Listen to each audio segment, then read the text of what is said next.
नमस्कार बंधुगण, आपण मानक पुणी थरे आउ गोटे नुआ वीडियो को बहुत बहुत स्वागत करछि। बंधु माने आपण माने जानिछंती कि एमिति तीनिटी जिनिस अछि जहा निज स्वामी कहिले मध्य विवाहिता महिला माने केबे भी पिंधिबा उचित नुहे, नहले आपण निजे आपनकर स्वामीर मृत्युर कारण होई पारंती।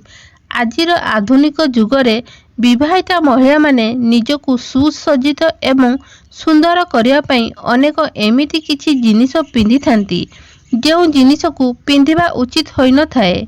जदि आपण एही सबु जिनिस को पिंधुछंती तेबे एहा द्वारा आपनकर जीवन रे नकारात्मक प्रभाव पड़ी थाए एवं आपनकर पारिवारिक संपर्क रे मध्य फाट सृष्टि करि थाए।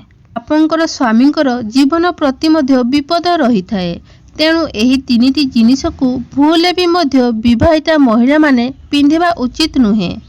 तेबे बंधु माने आसंतु जानिबा सेही तीनोटी जिनिस विषय रे जहा कि महिला माने केबे भी पिंधिबा उचित नुहे, अन्यथा एहार परिणाम भोग करबा को पड़ी पारे। एथिपई भिडियोटी को शेष पर्यंत निहाती देखंतु।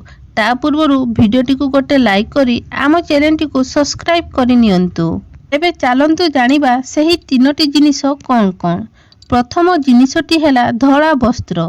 आमर हिंदू धर्म रे एवं शास्त्र अनुसारे विवाहिता महिला माने केबे भी शुद्ध धला रंगर पोशाक पिंधिबा उचित नुहे। एहा द्वारा आपनकर शंखा सिंदूर को क्षति पहुंची पारे।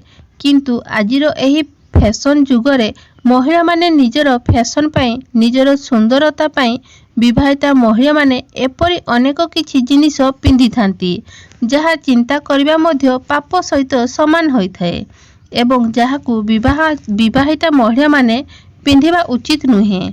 वास्तुशास्त्र अनुसारे विवाहिता महिला माने केबे भी मध्य शुद्ध धला रंगर पोशाक किंबा साड़ी सूट पिंधिबा उचित नुहे। एहा पिंधिबा द्वारा स्वामी एवं स्त्रींकर संपर्क रे फाट पड़ी पारे एवं सेही घर को नकारात्मक शक्ति प्रवेश करि थाए। धला रंगर साड़ी प्रायतः विधवा महिला माने पिंधि थांती। एमितिरे स्वामींकर मृत्यु मध्य होई पारे। एथिपई आपण माने एपरि करंतु नाही।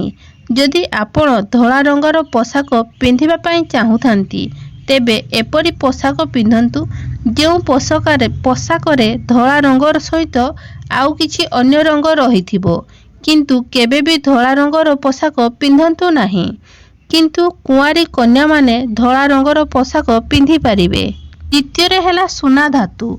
आजिकाली जुगरे महिला माने सुंदर देखा जिबा पई अनेक थर महिला माने पादरे सुना पाउजी एवं पादर आंगुठी रे सुनार झुंटिया पिंधि थांती जहा कि संपूर्ण भावरे अशुभ होई थाए।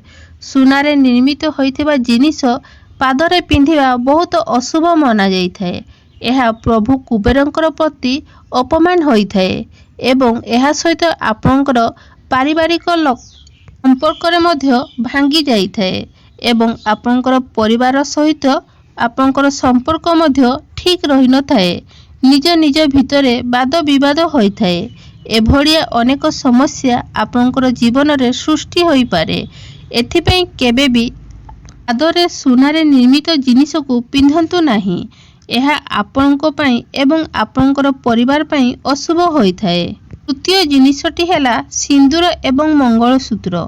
बंधु माने सिंदूर एवं मंगलसूत्र विवाहिता महिला मानक पई बहुत महत्वपूर्ण होई थाए। हिंदू धर्म अनुसारे सिंदूर एवं मंगलसूत्र बिना विवाह असंपूर्ण होई थाए। आमर हिंदू महिला मानक पई सिंदूर होउची विवाहर संकेत। स्वामींकर स्वास्थ्य एवं दीर्घायु कामना पई विवाहिता महिला माने सबुबेले तांको मथारे सिंदूर लगाई थांती। अनेक महिला माने विवाह परे मध्य सिंदूर को व्यवहार करि न थांती। एहा दुनियार सबुठारो बड़ पाप बोली मना जाई थाए एवं सामाजिक दृष्टि मध्य एहा ठीक होई न थाए। सेथिपई विवाहिता महिला मानक मथारे सिंदूर रहिबा निहाती आवश्यक। ठीक सेमिति मंगलसूत्र मध्य विवाहिता महिला मानक पई अनेक महत्व रहिछि। मंगलसूत्र रे सुना किंबा पित्तल लागिबा आवश्यक नुहे। यदि सुना किंबा पित्तल नाही तेबे आपण हळदिया सूतारे कला मोती रहिबा निहाती आवश्यक। ଏମିତି ମନାଯାଏ ଯେ ମଙ୍ଗଳସୂତ୍ରରେ ହଳଦିଆ ଅଂଶ ଦେବୀ ପାର୍ବତୀଙ୍କର ହୋଇଥାଏ ଏବଂ କଳା ଅଂଶ ଭଗବାନ ଶିବ ଶଙ୍କରଙ୍କର ହୋଇଥାଏ। ଶାସ୍ତ୍ର ଅନୁସାରେ ବିବାହ ପରେ ଯେଉଁ ମହିଳାମାନେ ମଙ୍ଗଳସୂତ୍ର ପିନ୍ଧନ୍ତି ନାହିଁ, ଏହା ମଧ୍ୟ ସବୁଠାରୁ ବଡ଼ ପାପ ବୋଲି ମନାଯାଇଥାଏ। ଏହାଦ୍ୱାରା ସ୍ୱାମୀ ଏବଂ ସ୍ତ୍ରୀଙ୍କର ସମ୍ପର୍କ ଖରାପ ହୋଇପାରେ। ସେଥିପାଇଁ ବିବାହିତା ମହିଳାମାନଙ୍କୁ ମଙ୍ଗଳସୂତ୍ର ପିନ୍ଧିବା ଉଚିତ। ଯଦି ଆପଣଙ୍କର ମଙ୍ଗଳସୂତ୍ର ନାହିଁ, ତେବେ ଆପଣ ଅତି କମରେ ଆପଣଙ୍କର ବେକରେ ଏକ କଳା ସୂତା ପିନ୍ଧିପାରିବେ। ତେବେ ବନ୍ଧୁମାନେ, ଆଶା କରୁଛି ଆଜିର ଭିଡ଼ିଓଟି ଆପଣମାନଙ୍କୁ ଭଲ ଲାଗିଥିବ। ଯଦି ଭିଡ଼ିଓଟି ଭଲ ଲାଗିଥାଏ, ତେବେ ଭିଡ଼ିଓଟିକୁ ଗୋଟେ ଲାଇକ୍ କରି ଆମ ଚ୍ୟାନେଲଟିକୁ ନିହାତି ସବସ୍କ୍ରାଇବ୍ କରିନିଅନ୍ତୁ।